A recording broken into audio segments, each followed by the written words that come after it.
Wow, that was absolutely wonderful performance. Let's give one last round of applause to Shubhendra Rao, Saskia Rao-de Haas, and Gauri Shankar. Thank you so much.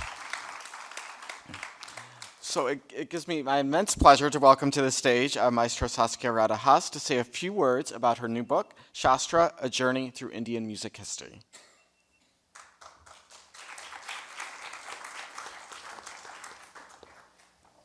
Thank you, Michael. There are different languages, aren't there? I mean, it sounds almost strange to talk always after music because it's a language in its own. As Andersen, the Danish writer, said, where words end is where music begins.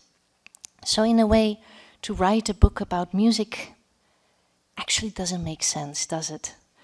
Because the music speaks for itself. At the same time, Shubhendra and I I'll give a little bit of the context of the book, just a touch. We have worked since 2014 to introduce resources, teacher training for music education in India. So we're very, very fortunate to have worked with over 50,000 children and have been working with over 200 music teachers.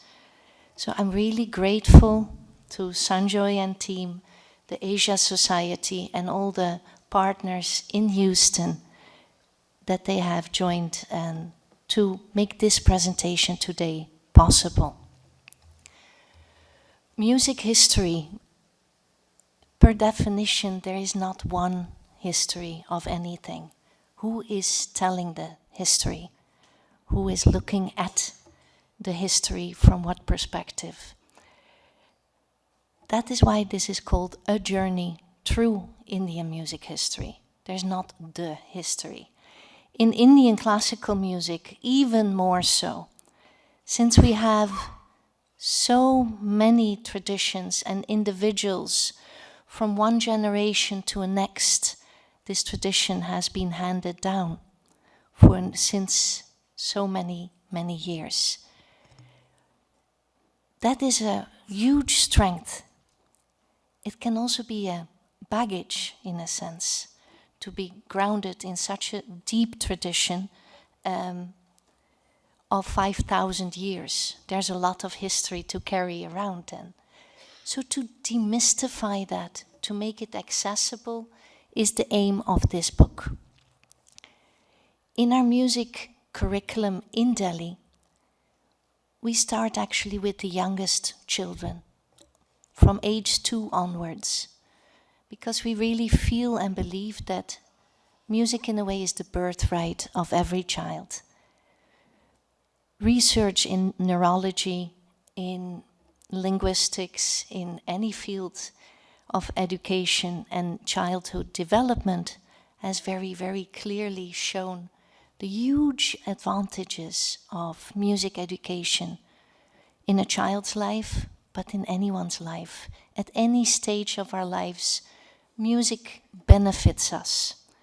And not as, okay, you should do music as an extra. The function is in the art itself. It's just a very wonderful experience to do music.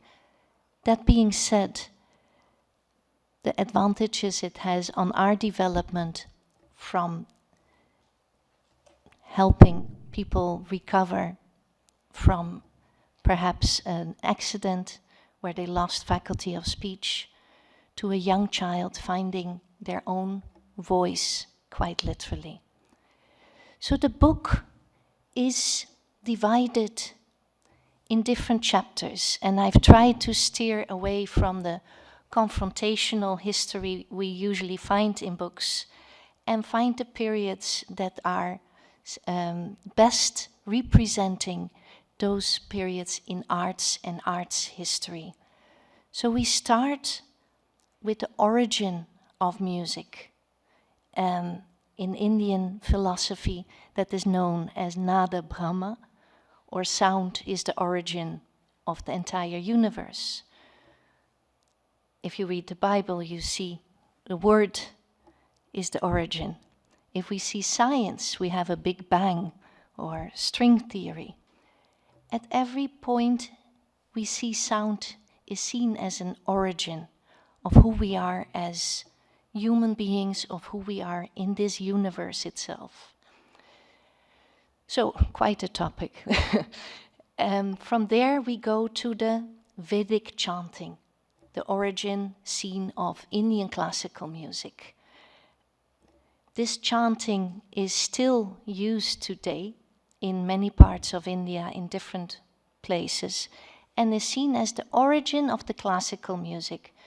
It doesn't mean that the music of today was performed in the same way as it was 5,000 years, clearly, but we can trace a lot of parts of the history back, like the Guru Shishya Parampara, the way of learning under a guru for many, many years, the way this music is still being transferred to other aspects, the names of the notes. From there we go to the Natya Shāstra, the origin handbook for dance, and at that time full theater. Theater had to be seen at that time as a combination of dance, music both instrumental, vocal, different functions, all combined. We find this also in many traditions around the world, for instance in China or Japan. And from there we go to the Middle Ages, Amir Khusro, the Bhakti movement, a lot of origins again for music in India. And we go to Tansen, the godfather of Indian music, we can say, of the Darbar Sangeet, the chords, the origin of South Indian music, then the origin of the gharanas, the musical schools in India, and what more. We ended finally in today with film music, with fusion music, and the word I use for that is tradition and technology, which is where we are now. Without the technology, we would not be able to perform Indian classical music, but the tradition is still 5,000 years ago. With Shastra, we want to make this history, this story, accessible to everyone. There is a lot of scope for the traveler on this journey to add to it.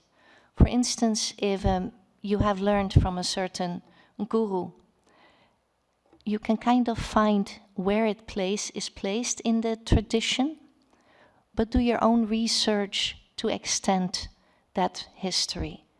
There's not one history possible. So this is a starting point, and what we would love to see is that more people join us on that journey of discovering Indian music history. Thank you.